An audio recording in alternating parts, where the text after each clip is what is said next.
Anak ko syempre, um, ayaw niya ng buto. So,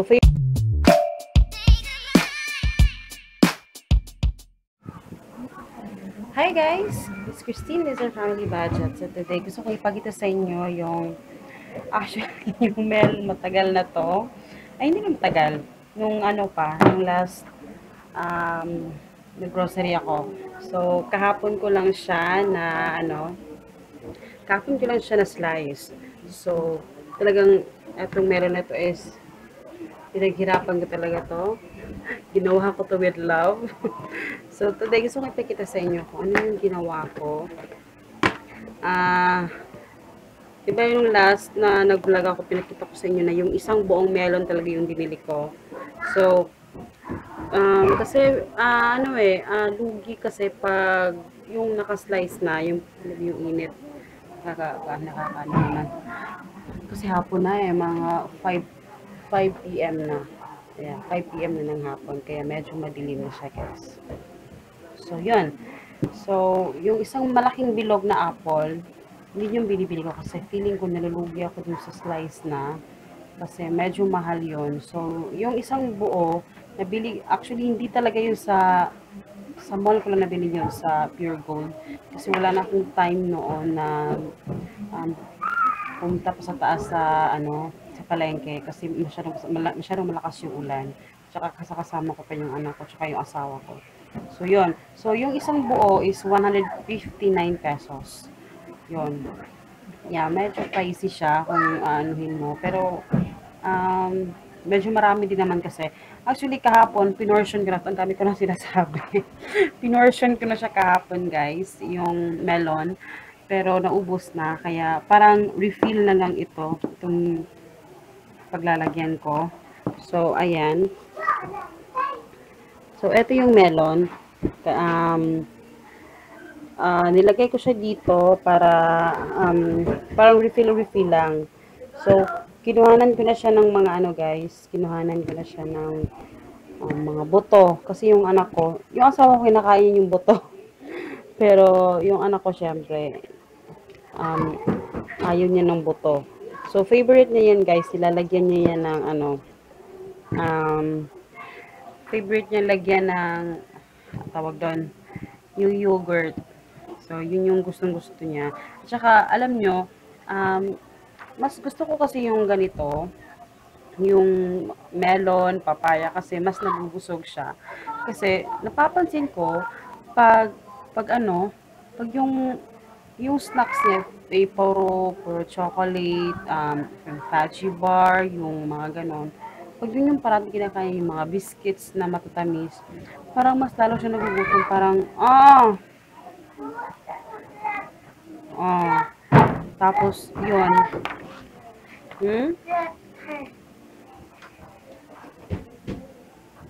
Say hi. Say hi.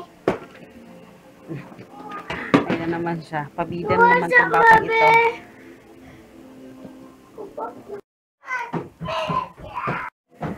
So, yun. Ano ba yung sinabi ko? Yung paano talaga. Yun. Pag yung mga ma-sweets yung kinakain niya, parang palagi siya nagugutom, tapos mas magastos. At saka masyado siyang hyper, kasi naka-hyper siya pag puro chocolate yung kinakain niya. So, eto, nabubusog talaga siya. So, yun, eto yung mga magandang gusto niyo mga grapes. So, syempre, mahal yung grapes, no? Actually, may buy one take one sa Robinsons na grapes. Every Saturday and Sunday. Ngayong whole month sa July parang festival nila, so meron silang bayang. Pero syempre 300 plus din yung kilo, diba? Mahal din. Pero yun, so chika chika galore. So ayun guys, so eto yung itsura niya. Ayan. Actually, tatlo lang. So, nire-refill ko na lang siya kasi ginamit ko kasi yung ibang ganito. So, ayan yung itsura niya. So, pwede hindi gumamit guys ng yung mga sa mayonnaise, yung mga ganong mga bottle sa mayonnaise, pwede yung mga ganon. Ginaganito ko lang siya talaga kasi mas convenient sa akin, especially kung Kasi, napapansin ko talaga, hindi kami nakakakain ng fruits pag hindi ko binabalatan. Parang tinatamad akong kumain ng fruits.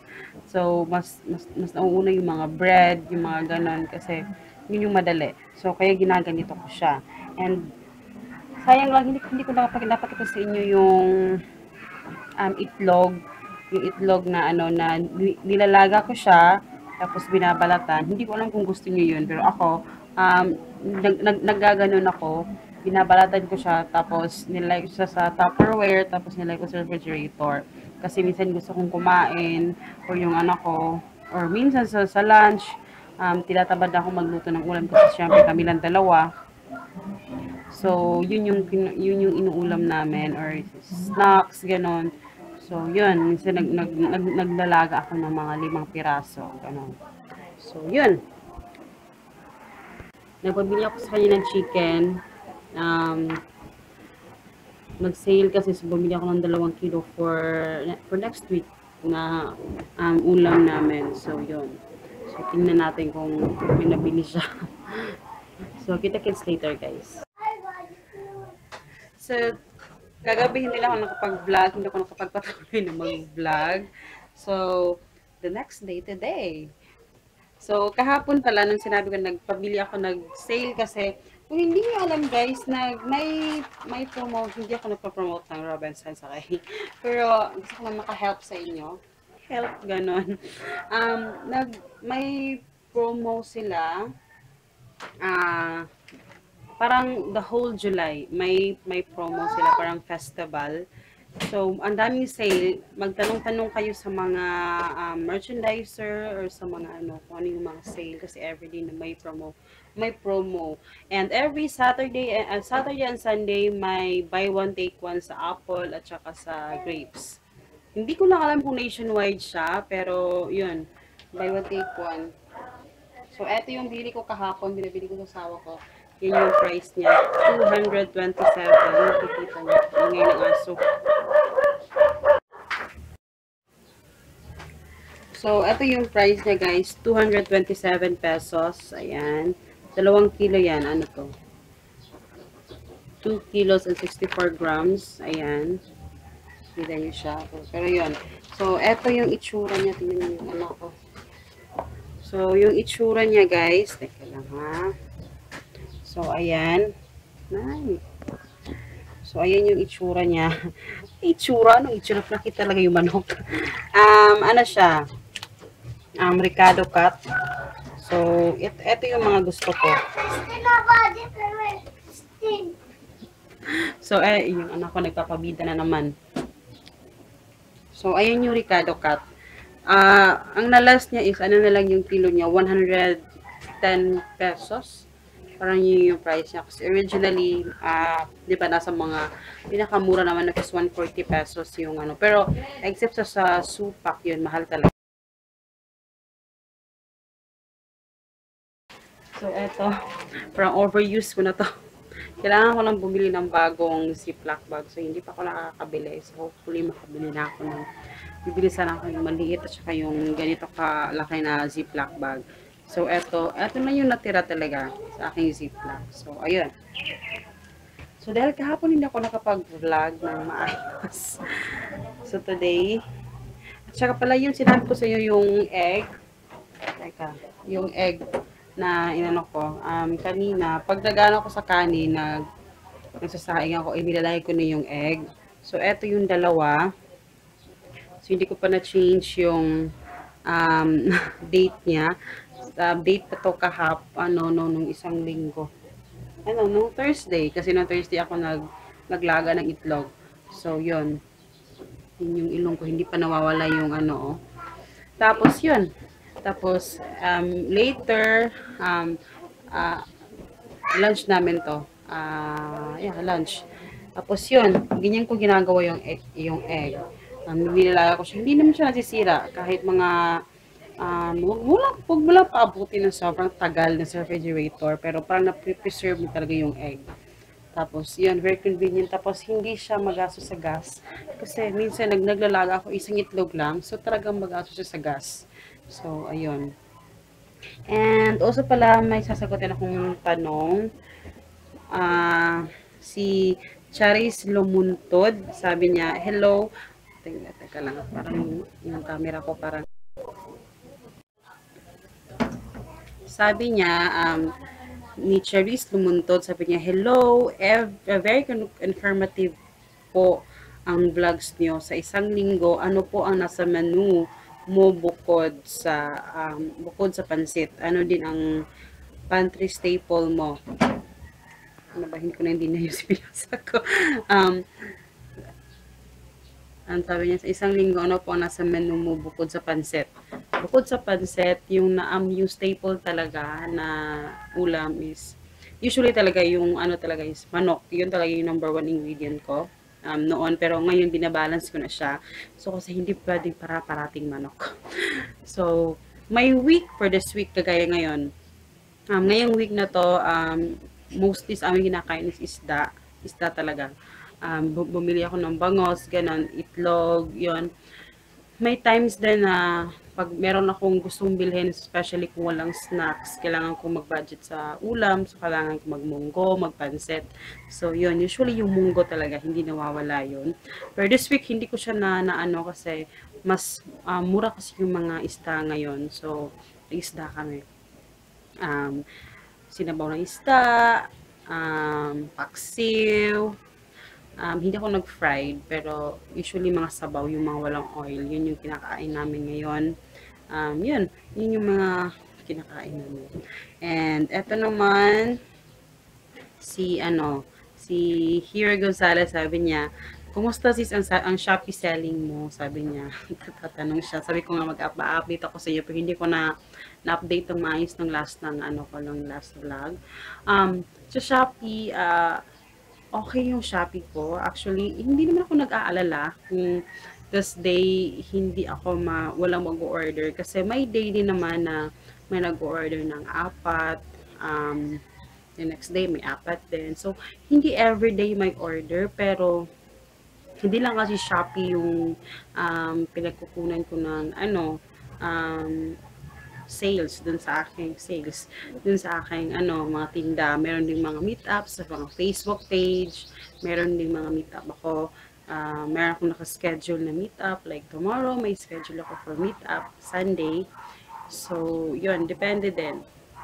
So, sa Shopee naman, wala namang problema talaga sa Shopee.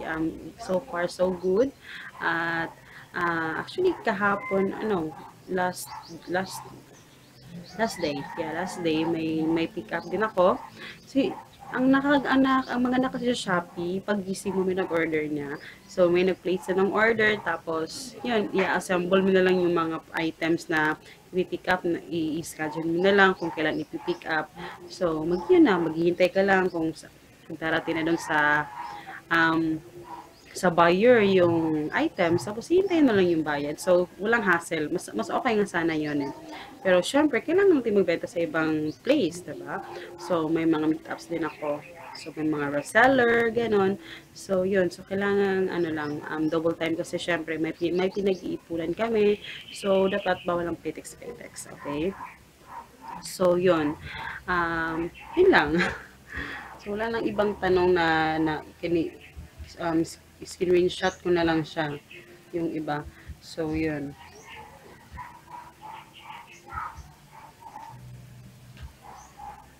Meron pa pala isa, si pa rin, Hero Gonzalez, sabi niya, hi sis, paano po mamili ng maganda at matamis na saging?